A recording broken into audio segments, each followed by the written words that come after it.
Hello trader, मेरा नाम है दर्श यादव और स्वागत करूंगा आप सभी का हमारे चैनल हाइपर एक्टिव 75। तो दोस्तों, इस वीडियो में बात करने वाले हैं व्हाट इज शेयर मार्केट। तो चलिए देखते हैं what is share market, share market क्या है और कैसे काम करता है। तो इस वीडियो में इसी के विषय में बात करने वाले हैं। तो शेयर मार्केट क्या है? तो स्टॉक मार्केट या शेयर मार्केट वह जगह होती है जहाँ पर इक्विटीज, म्यूचुअल फंड, डेरिवेटिव्स और अन्य प्रकार की सिक्योरिटी को स्टॉक एक्सचेंज के माध्यम से खरीदा और बेचा जाता है। तो मेनली भारत में दो बड़े स्टॉक एक्सचेंज है, एनएसई और बीएसई।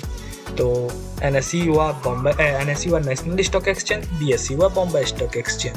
तो इसको रेगुलेट कौन करती है? तो इसको रेगुलेट करती है सेबी। ये दोनों एनएसई और बीएसई को रेगुलेट कौन करती है? सेबी करती है। सेबी क्या है? Security and exchange board of India को सेबी बोलते हैं। तो अच्छा, आपके मन में एक सवाल आता होगा कि शेयर मार्केट में हिस्सा कौन कौन लेता है और इसे रेगुलेट करने की जरूरत क्यों पड़ती है? जैसे भारतीय मूल के नागरिक जो भारत में रहते हैं उसे डोमेस्टिक रिटेल पार्टिसिपेंट, हम लोग रिटेल इन्वेस्टर है उसको डोमेस्टिक रिटेल पार्टिसिपेंट भी कहते हैं। फिर उसके बाद आता है एनआरआई और ओसीआई, मतलब भारतीय मूल के नागरिक जो विदेश में बसे हैं उसको एनआरआई तो बोलते ही हैं। डोमेस्टिक इंस्टीट्यूशन जैसे बड़ी कंपनियां हो गए जैसे एलआईसी, लाइफ इंश्योरेंस कॉर्पोरेशन। फिर एसेट्स मैनेजमेंट कंपनी जैसे एचडीएफसी, एएमसी और तीसरा एसबीआई म्यूचुअल फंड है। म्यूचुअल फंड क्या है इस वीडियो में आपको आगे बताऊंगा। फिडेलिटी इन्वेस्टमेंट आती है, ये म्यूचुअल फंड क्या है, ठीक है। फिर इसके बाद आती है फॉरेन इंस्टीट्यूशन इन्वेस्ट, इसमें विदेशी कंपनियां, विदेशी एसेट मैनेजमेंट कंपनियां, हेज फंड वगैरह आती है। तो शेयर मार्केट क्या है यह समझने के बाद जानते हैं कि यह काम कैसे करती है। तो यह काम करती है कैसे, देखिए आपको यह काम करती है समझने से पहले आपको यह समझना पड़ेगा कि लिस्टेड कंपनियां, डिमांड सप्लाई और मार्केट कंपनियां शेयर कैसे इशू करती है। तो सबसे पहले कंपनियां अपने शेयर की स्टॉक एक्सचेंज में लिस्टिंग करवाकर आईपीओ लाती है। आईपीओ मतलब हो गया इनिशियल पब्लिक ऑफरिंग। ये आईपीओ इनिशियल पब्लिक ऑफरिंग लाती है और अपने शेयर स्वयं निर्धारित किए हुए मूल्य पर पब्लिक को इशू कराती है। एक बार आईपीओ पूरा हो जाने के बाद शेयर मार्केट में आ जाती है और स्टॉक एक्सचेंज के और ब्रोकर के माध्यम से निवेशकों द्वारा आपस में खरीदे और बेचे जाते हैं। मतलब कोई भी शेयर स्टॉक मार्केट में लिस्टिंग होने से पहले वो आईपीओ लाती है, मतलब इनिशियल पब्लिक ऑफर। इसमें आम रिटेलर जो है वो भी इसमें हिस्सा ले सकते हैं। उसके बाद ये मार्केट में लिस्ट हो जाती है। लिस्ट होने के बाद उसके बाद ये अपने सप्लाई और डिमांड के आधार पर इसका प्राइस इंक्रीज और डिक्रीज होते रहती है। आईपीओ लाते समय शेयर की कीमत कंपनी तय करती है, लेकिन एक बार आईपीओ पूरा हो जाने के बाद शेयर का मूल्य मार्केट डिमांड और सप्लाई के आधार पर बदलता रहता है। ये डिमांड और सप्लाई कई तरह से चेंज होती रहती है। चलिए देखते हैं ये सप्लाई और डिमांड क्या है। तो आप किसी वस्तु को ही देख लीजिए, उसका जब डिमांड ज़्यादा होता है तो उसका प्राइस इंक्रीज करती है, और उसका अगर किसी वस्तु का सप्लाई बहुत ज़्यादा है तो प्राइस डिक्रीज करेगा। मतलब डिमांड ज़्यादा है तो प्राइस इंक्रीज करेगा, और सप्लाई ज़्यादा है तो प्राइस डिक्रीज करेगा। तो अब बात करते हैं सिक्योरिटी और इंडेक्स क्या है। ज़्यादातर लोगों को लगता है कि स्टॉक मार्केट में सिर्फ केवल शेयर ही ट्रेड करते हैं, लेकिन ऐसा नहीं। शेयर की तरह अन्य सिक्योरिटीज़ भी होती है जिनका स्टॉक मार्केट में ट्रेड किया जाता है, जैसे सेंसेक्स हुआ और बैंक निफ्टी हुआ, निफ्टी 50 हुआ। तो सेंसेक्स में तो ट्रेड नहीं किया जाता, लेकिन निफ्टी 50 और बैंक निफ्टी इंडेक्स में ट्रेड किया जाता है। तो चलिए बात करते हैं सेंसेक्स क्या है। सेंसेक्स बॉम्बे स्टॉक एक्सचेंज का इंडेक्स है और सेंसेक्स का निर्धारण बीएसई में लिस्टेड 30 कंपनियां मिलकर मार्केट का कैपिटलाइजेशन के आधार पर काम करता है। मतलब अगर सेंसेक्स बढ़ता है तो उसका मतलब है कि बीएसई में रजिस्टर जितना भी कंपनियां अच्छा प्रदर्शन किया है। फिर ठीक उसी प्रकार निफ्टी का निफ्टी हो गया नेशनल स्टॉक एक्सचेंज का इंडेक्स। अगर निफ्टी बढ़ता है या एनएसई से ऐसे एनएसई में है, अगर निफ्टी बढ़ता है तो उसका मतलब कि एनएसई में रजिस्टर्ड कंपनियों ने अच्छा प्रदर्शन किया। अगर निफ्टी घटता है तो उसका अर्थ है कि एनएसई की कंपनियों को बुरा प्रदर्शन किया। फिर बैंक निफ्टी क्या है? बैंक निफ्टी भी ठीक उसी प्रकार है, मतलब इसमें 25 बैंक मिलके मार्केट कैपिटलाइजेशन के आधार पर बनता है। इंडिया के टॉप 25 बैंक जो है इसमें लिस्टेड है और ऐड होता है, और ये उसके आधार पे काम करता है। चाहो तो आप बैंक निफ्टी में ट्रेड भी कर सकते हो। एक लॉट 25 का होता है, 25 क्वांटिटी का आप एक लॉट में ट्रेड कर सकते हो, और कितना लॉट में ट्रेड करना है कर सकते आता है। तो उसके बाद आता है सीएनसी एंड एमआईएस। सीएनसी क्या है? कैश एंड कैरी, और MIS margin intraday square up. ये सीएनसी आपका लॉन्ग टर्म मतलब इन्वेस्टिंग में ये वर्ड यूज होता है, और एमआईएस हो गया मार्जिन इंट्राडे। ये इंट्राडे ट्रेडिंग में ये वर्ड यूज होता है। आप कोई भी CNC हो गया, मतलब कि आप कोई भी शेयर लिए हैं तो उसको आप कल बेचिए, परसों बेचिए या फिर 2 महीने बाद बेचिए, 1 साल बाद बेचिए, जितना दिन में बेचना हो बेच सकते हैं, उसको CNC बोलते हैं। MIS होता है मार्जिन इंट्राडे स्क्वायर, मतलब कि आप कोई भी शेयर खरीदे हैं मार्केट खुलने से पहले, मार्केट खुलने के बाद और उसको बेचना होता है मार्केट बंद होने से पहले, आपको हर हाल में स्क्वायर अप करना है वो रहता है, नहीं तो आपका ब्रोकर आपका ऑटोमेटिक स्क्वायर कर देगा मार्केट बंद होने से पहले, कुछ देर पहले। फिर उसके बाद बात कर लेते हैं म्यूचुअल फंड क्या है। मैंने पीछे भी बोला कि चलिए आपको बताऊंगा म्यूचुअल फंड क्या है। तो म्यूचुअल फंड एक तरह का शेयर और बॉन्ड में इनडायरेक्ट इन्वेस्टमेंट होता है, मतलब कि आपको अगर टेक्निकल एनालिसिस मार्केट का फंडामेंटल एनालिसिस आपको नहीं पता तो आप म्यूचुअल फंड के थ्रू आप मार्केट में शेयर खरीद और बेच सकते हैं। तो म्यूचुअल फंड क्या है? म्यूचुअल फंड एक प्रकार की संस्था या ट्रस्ट होती है जो अपने यूनिटीज जारी करती है, मतलब शेयर जारी करती है, जिसे खरीद कर लोग म्यूचुअल फंड में इन्वेस्ट करते हैं। इन्वेस्ट की गई रकम को म्यूचुअल फंड के प्रोफेशनल मैनेजर अपने ज्ञान, अनुभव, सूझबूझ और एनालिसिस के आधार पर कई प्रकार की शेयर एवं अन्य सिक्योरिटीज को निवेश करते हैं। तो इसमें आपको कुछ भी नहीं करना होगा। आप नहीं भी कुछ मार्केट के बारे में जानते हैं तो आप म्यूचुअल फंड के थ्रू आप मार्केट में इन्वेस्ट कर सकते हैं। इसमें बहुत सारे पढ़े लिखे जो भी हैं सूझबूझ वाले, वो आपका अच्छे से एनालिसिस करके अच्छे जगह आपको आपका पैसा को इन्वेस्ट करेंगे और आपको अच्छा से अच्छा रिटर्न देने का कोशिश करेंगे।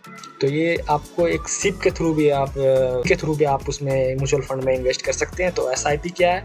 SIP का मतलब होता है सिस्टमेटिक इन्वेस्टमेंट प्लान, मतलब म्यूचुअल फंड में निवेश करने का ही एक तरीका है। इसमें लमसम की निवेश की जगह हर महीने एक निश्चित राशि की म्यूचुअल फंड में निवेश किया जाता है, मतलब कि आपको एक डेट फिक्स कर दिया जाता है और अकाउंट से आपको SIP स्कीम में लिंक कर दिया जाता है, जिसमें हर महीने आपको एक निश्चित राशि बैंक के अकाउंट से म्यूचुअल फंड में ट्रांसफर हो जाएगी और निश्चित डेट पे, ठीक है। अब मेन बात आती है कि शेयर मार्केट में इन्वेस्ट कैसे करें। इसके लिए आपको एक अच्छे स्टॉक ब्रोकर के साथ साथ ट्रेडिंग और डीमेट अकाउंट खोलना बहुत ही ज़रूरी है, खोलना ही होता है। मतलब आपको ट्रेड करने के लिए एक डीमेट अकाउंट होना जरूरी है। मैंने जीरोधा का लिंक डिस्क्रिप्शन में दिया है, आप चाहो तो वहाँ पर से आप अपना डीमेट अकाउंट खोल सकते हो। मैं तो जीरोधा का यूज करता हूँ, बहुत अच्छा है। अब बात कर लेते हैं डीमेट अकाउंट क्या है। बैंक अकाउंट में रुपये जमा कर सकते हैं, उसी तरह डीमेट अकाउंट में आप आपके निवेश से संबंधित सभी सिक्योरिटी जैसे share, bond, government security, mutual fund आदि को इलेक्ट्रॉनिक फॉर्म में स्टोर किया जाता है। तो ये डीमेट अकाउंट क्या है? मतलब आप डीमेट अकाउंट खोलोगे तो उसमें आप पता चलेगा डीमेट अकाउंट क्या है। तो इसमें आप कोई भी शेयर खरीदना या फिर गवर्नमेंट सिक्योरिटीज को या फिर बॉन्ड्स को खरीदना है तो आप इसमें इलेक्ट्रॉनिक फॉर्म में आप ये डीमेट अकाउंट इसमें खरीद अकाउंट के थ्रू आप खरीद और बेच सकते हैं।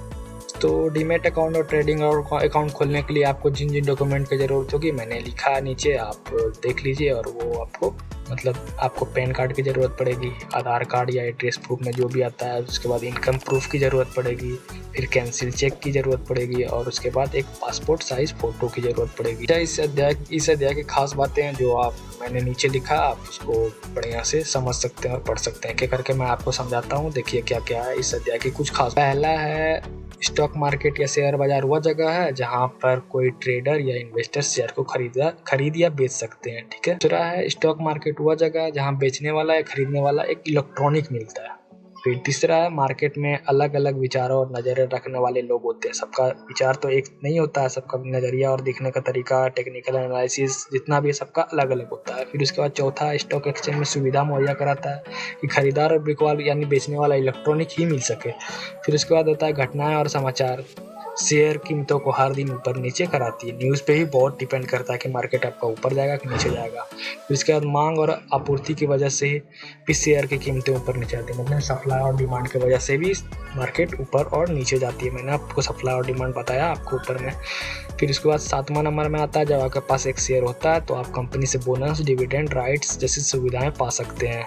फिर उसके बाद 8वां आता है होल्डिंग पीरियड, मतलब कि आप उस शेयर को कितने दिन अपने पास रखते हैं, उसको होल्डिंग पीरियड बोलते हैं। फिर 9वां आता है जब होल्डिंग पीरियड 1 साल या उससे कम हो तो आपको कुल रिटर्न देखना चाहिए, और होल्डिंग पीरियड कई सालों का हो तो आपको CAGR रिटर्न देखनी चाहिए। फिर इसके बाद 10वां आता है ट्रेडर और इन्वेस्टर में 2 मुख्य अंतर होते हैं, रिस्क लेने की क्षमता और होल्डिंग। कुछ एब्रिविएशन लिख के रखा है, आप नीचे उसको देखिए, list of abbreviation and there full form used in stock market. जो स्टॉक मार्केट में जो एब्रिविएशन और फुल फॉर्म होता है वो मैंने लिखा है, जो टाइपिकली मतलब जो यूज होता है ज़्यादातर, जैसे BSE हुआ, बॉम्बे स्टॉक एक्सचेंज, F&O मतलब ये फ्यूचर एंड ऑप्शन, ये ट्रेडिंग में यूज होता है, ऑप्शन ट्रेडिंग में। फिर forex, foreign exchange, IPO initial public offer, मैंने आपको ऊपर बताया कोई भी स्टॉक मार्केट में लिस्ट होने से पहले वो IPO निकालती है, उसमें आम जनता भी उसमें पार्टिसिपेट करते हैं। और एक बार जब वो IPO लिस्ट होने के बाद, एक बार जब वो स्टॉक मार्केट में लिस्ट हो जाता है तो उसका प्राइस ऊपर नीचे सप्लाई एंड डिमांड की वजह से होती है। फिर उसके ITM in the money contract, यानी ये भी ट्रेडिंग में यूज होता है। MFS मतलब म्यूचुअल फंड, OTM मतलब out of the money, PNL मतलब profit and loss, PE ratio price earning ratio, ROE return of equity, ROI return on investment, SL stop loss, STBT या BTST भी बोल सकते हैं, सेल टुडे बाय टुमारो। फिर उसके बाद आता है भी उन शब्दों का मतलब समझाया गया है जिनका इस्तेमाल हम शेयर बाजार के जानकार लोग करते हैं, वो मैंने आपको नीचे लिखा, आप वहाँ से भी यहाँ पे देख। अच्छा, तो ये बुल मार्केट क्या है? अगर किसी को लगता है कि बाजार ऊपर जाएगा, शेयर की कीमतें बढ़ेगी, तो कहा जाता है कि वह तेजी में है। एक समय अगर एक तय समय में बाजार लगातार ऊपर की तरफ जाता रहता तो कहा जाता है कि बाजार बुल मार्केट है, मतलब बुलिश है। फिर उसके बाद बेयर मार्केट क्या है? तेजी के माहौल का ठीक उल्टा, मतलब मंदी का माहौल, मतलब बियरिश मार्केट इसको भी बोलते हैं। अगर आपको लगता है कि आने वाले समय बाजार नीचे की तरफ जाएगा तो कहा जाता है कि आप स्टॉक को लेकर बेयरिश है। उसी तरह जब आप एक लंबे समय तक बाजार के नीचे तरफ जा रहा होता है तो कहा जाता है कि बाजार बेयर मार्केट में, मतलब बाजार बेयरिश है। अगर बाजार की दिशा और गुस्सा की ताकत को ट्रेंड करते हैं, उदाहरण के लिए अगर बाजार तेजी से नीचे जा रहा हो तो कहते हैं कि बाजार में गिरावट है। ट्रेंड अगर बाजार न ऊपर जा रहा हो न नीचे जा रहा हो तो उसे साइडवेज या दिशाहीन कहते हैं। अगर बाजार तेजी से ऊपर ऐसे करके जा रहा हो तो ये बाजार अप ट्रेंड में है। अगर ये बाजार बहुत तेजी से नीचे जा रहा हो तो इसको हम लोग डाउन ट्रेंड बोलते हैं। अगर बाजार ना ऊपर जा रहा हो नीचे जा रहा हो, एक ही जगह कंसोलिडेट कर रहा हो, तो उसे हम लोग साइडवेज मार्केट बोलते हैं।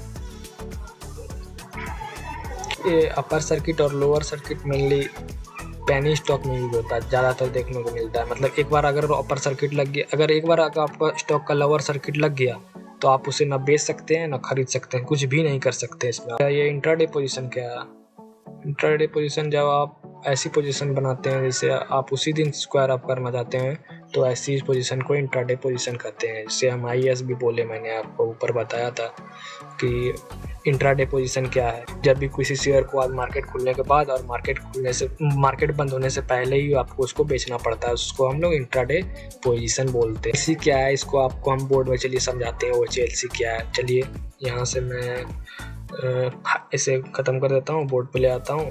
तो चलिए OHLC क्या है ये मैं आपको बताता हूँ। जैसे ये आपका कैंडल हो गया, कैंडल का ये हो गया आपका बॉडी, और ये हो गया कैंडल का आपका वीक, और ये हो गया कैंडल का आपका ऊपर वाला वीक। तो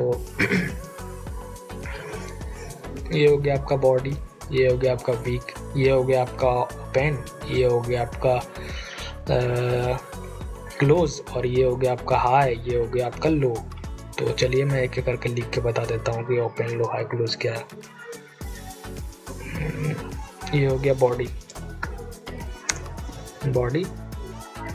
ये हो गया क्लोज, ये हो गया आपका ओपन, ये हो गया आपका लो, ये हो गया आपका हाई, और ये जो आपका काला काला दिख रहा है बॉडी, ये आपका हो गया वीक। तो देखिए ये हो गया आपका कैंडल का बॉडी, ये हो गया आपका कैंडल का वीक, ये वाला और ये वाला वीक है। और ये आपका कैंडल जो खुला यहाँ से आपका ओपन हुआ, ये ऊपर ओपन हुआ यहाँ से, फिर इसके बाद यहाँ गया, नीचे लो बनाया ये, फिर उसके बाद ये ऊपर गया, यहाँ पे एक हाई बनाया, हाई बना के थोड़ा सा नीचे आया, फिर यहाँ पे क्लोज हुआ। तो इसी को हम लोग बोलते हैं OHLC, मतलब OHLC, ओपन, हाई, लो, क्लोज, इसी को OHLC बोलते हैं। चलिए वहाँ पे मेन स्क्रीन पे ये वॉल्यूम क्या है, किसी भी शेयर का वॉल्यूम उस दिन का शेयर में कुल सौदे बताता है, मतलब शेयर में कितना बिकवाली हुआ, कितना खरीदारी हुआ। इसको समझने के लिए आप टेक्निकल एनालिसिस में अच्छे से देख सकते हैं। बस इस वीडियो में इतना ही। आगे मैं भी और भी वीडियो बनाने का कोशिश करूंगा। मेरा नेक्स्ट टॉपिक रहेगा, ये तो हो गया स्टॉक मार्केट का परिचय, मतलब व्हाट इज स्टॉक मार्केट। आगे का वीडियो आएगा टेक्निकल एनालिसिस के बारे में, फंडामेंटल एनालिसिस के बारे में, फ्यूचर ट्रेडिंग के बारे में, ऑप्शन थ्योरी के बारे में, ऑप्शन स्ट्रेटेजी क्या होती है, कैसे फ्यूचर एंड ऑप्शन करते हैं, कैसे ट्रेड करते हैं, कैसे इन्वेस्ट करते हैं, सब कुछ आपको मैं इस वीडियो में बताऊंगा। Thank you for watching my videos. Please do like, comment, share and subscribe my channel HyperActive 75। Thank you so much.